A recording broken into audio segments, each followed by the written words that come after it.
Hello, my name is Tekamul Buber, and I'm a senior principal engineer at Maury Microwave. And today I will present some important topics about measurement and characterization of high power devices for millimeter wave applications. My presentation will consist of three main sections. First, motivation. Second, characterization methods and large signal analysis. And third, conclusion. First, let's talk about motivation. High frequency response of a transistor should be understood properly to design an RF circuit. Measuring electrical characteristics of an active device is the first step in understanding this high frequency response of the transistor. Therefore, in addition to DC properties, we need to analyze the transistor's wideband response with small and large signals. When we have enough data to analyze and evaluate, then we can start designing circuits and systems operating at very high frequencies. As we strive for millimeter wave communications, there's a demand for higher frequency operation, more bandwidth, and there's a lot more to discover.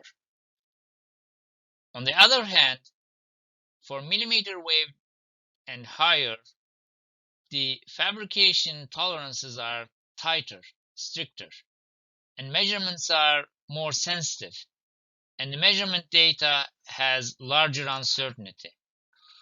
And still, there are researches developed in this direction.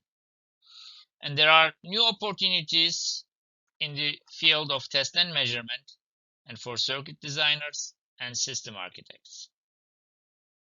Nowadays, high power density transistors for millimeter wave and frequencies beyond are being reported not only by universities, but also by companies. These transistors have usually an Fmax of a few hundred gigahertz. For example, the one shown on the right-hand side of the slide is an integrated GaN power amplifier, which is reported by Coinstar company. It reveals around 1 watt output power at 100 gigahertz. Therefore, it is important to understand the effects of harmonic terminations. Most of the characterization equipment operates with single tone. However, millimeter wave applications are for ultra-wideband signals.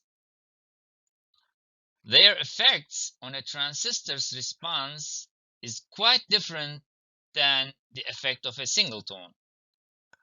Modern measurement and test equipment can analyze these transistors with wideband signals. These data can provide lots of information about transistors' wideband large signal operation to achieve a first-pass design. Briefly, we can say that there are three requirements for a successful characterization at millimeter wave bands. First, advanced measurement setups and equipment. Second, improved calibration kits, measurement models and procedures. Third, new approaches for modeling of high power density millimeter wave devices. Now, let's talk about measurements for characterization. There are different measurement methods. One is DC-IV analysis, which is for continuous and pulsed operation. For pulsed operation, a fast pulsar is required, and for this type of analysis, no calibration is needed. Another method is pulse S-parameter measurements. Wideband frequency response to analyze parasitics and thermal effects should be considered carefully, and a VNA and pulsar are needed for this, and wideband calibration is also required, and measurement setup is not complex. And another measurement method is large signal analysis, for which we need to do source pull and load pull, and we can use passive or active load pull. Power calibration is also required, and one needs to measure the harmonics, which requires a more complex setup. And we need to do load pull harmonics, phase calibration for reconstruct the time domain signals. Let's talk about calibration essentials for those measurements that require calibration. First, calibration is needed to define the reference plane and the reference impedance of the measurement. And by defining the reference plane, one can bring the measurement plane to the transistor's input and output. Dedicated on-wafer calibration structures are recommended, and TRL and LRM methods provide quite high accuracy for on-wafer measurements at higher frequencies. There are quite a few uncertainties contributed by VNA, drift, nonlinearity, noise, etc., the cable stability, the uncertainties of the cal kit, the connector repeatability, and for on-wafer measurements, the operator's capability of using the probe repeatably on the wafer.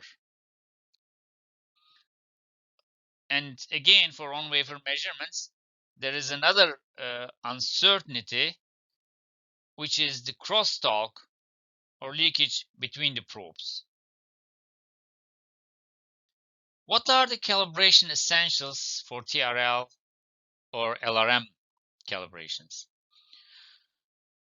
The reference impedance in TRL or LRL calibration is set automatically to the characteristic impedance of the lines used. Therefore, the characteristic impedances of different lines used here must be all equal to each other. In LRM, the matched load standard defines the reference impedance. Therefore, its accurate characterization is important. The reflex standard doesn't need to be accurately characterized. However, one needs to know on which side of the Smith chart it is. So in other words, whether the reflex standard is on the short side or the open side of the Smith chart. And the phase of the reflex standard should not equal to 90 degrees or negative 90 degrees at any frequency in the band, which also implies that one should never cross from one side of the other side, so from left to right or right to left side of the Smith chart when one sweeps over the frequencies in the band. In addition, the reflex standards of both ports should have the same reflection coefficient. This can be usually achieved by using the same reflex standard at both ports very accurately.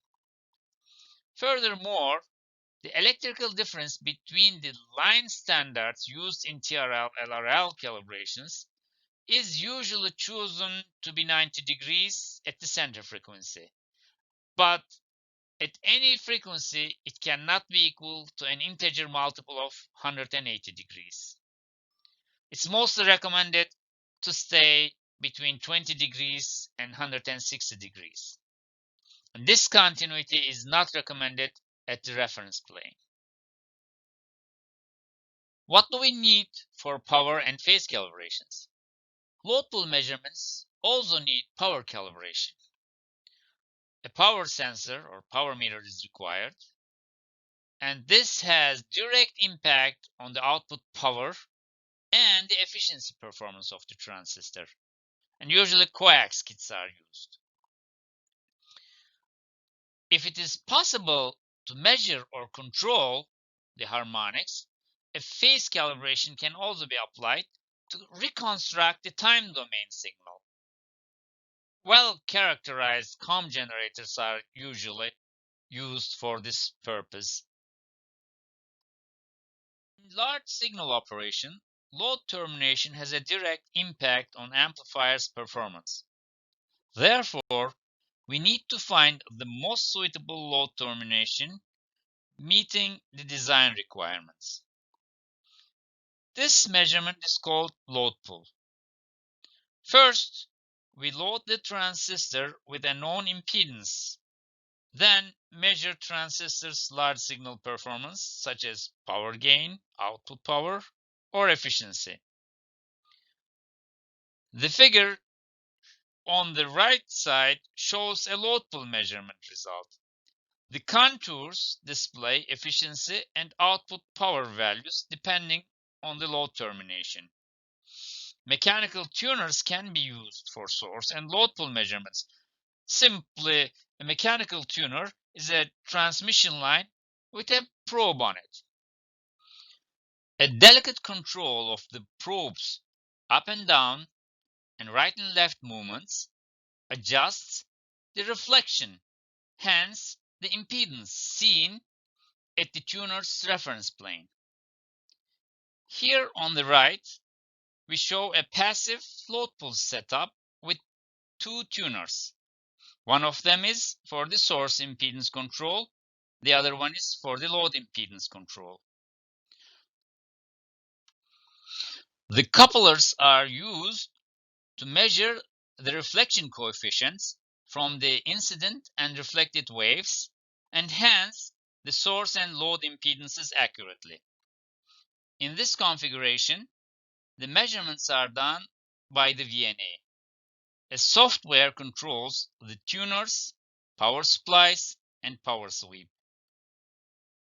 Mechanical impedance tuners are very useful and reliable. However, the tuning performance of a mechanical tuner is limited with the insertion loss between the tuner and the DUT. For example, a regular tuner could cover all the impedances in the blue circle at the reference plane at some frequency.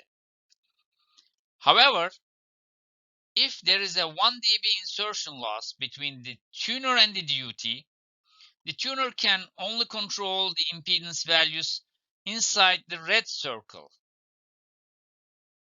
If you consider an on-wafer measurement setup, you need a probe, bias T, coupler, several adapters, and cables between these components. The total insertion loss increases rapidly at very high frequencies. In some cases, the covered area might not be very useful for the measurements intended. To overcome this problem, active tuner can be used. The definition of the reflection coefficient at the load is A2 divided by B2.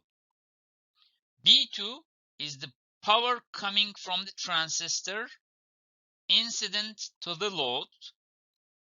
A2 is the reflected power from the load. We cannot control the B2 since it's generated by the transistor. But if we can control the A2, we could generate any reflection coefficient artificially. And it is possible with a phase and amplitude controlled signal generator and a driver amplifier. With this configuration, any impedance or reflection coefficient value could be achieved on the Smith chart. Therefore, the insertion loss problem has been overcome. There is also a method called hybrid load pull, which consists of a mechanical tuner and an active tuner. In this configuration, the mechanical passive tuner supports the active load pull to reduce the required tuning power by making a pre-matching between the DUT and the external driver amplifier. The schematic here shows how to implement a hybrid solution.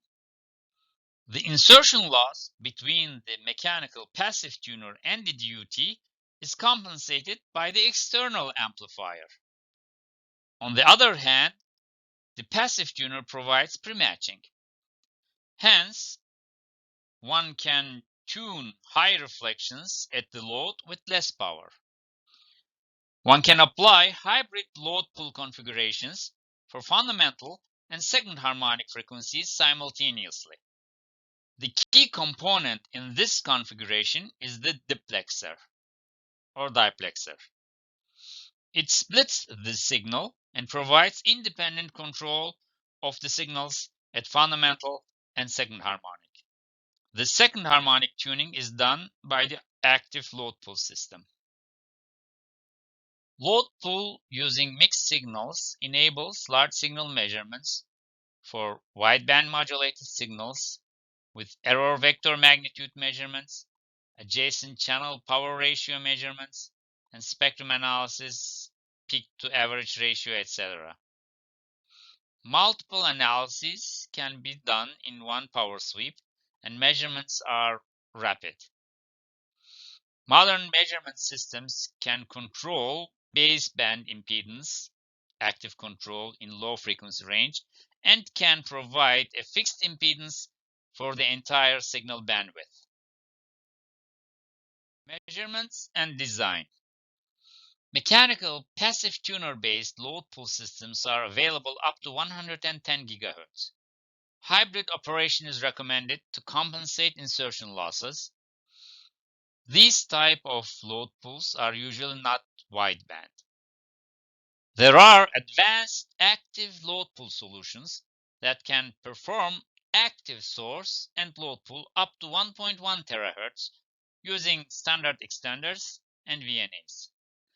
Available mixed signal using load pull systems supports up to 1 GHz signal bandwidth. Harmonic tuning is useful but not easy for millimeter wave frequency measurements. It requires diplexers, wideband bias tees, terminations, circulators. As a conclusion, we can summarize and say advanced test and measurement equipment can provide more information to characterize high-power transistors for millimeter wave applications. There are more uncertainties on these measurements, from the calibration kit manufacturing tolerances, operator skills in probe landing repeatability, measurement planning, etc., and issues with measurement equipment such as cable stability, VNA noise, etc. It is difficult to find suitable passive equipment to prepare a proper measurement setup at higher frequencies because the specs of available passive devices are insufficient for measurement at such high frequencies with wideband, and custom devices would increase the cost significantly.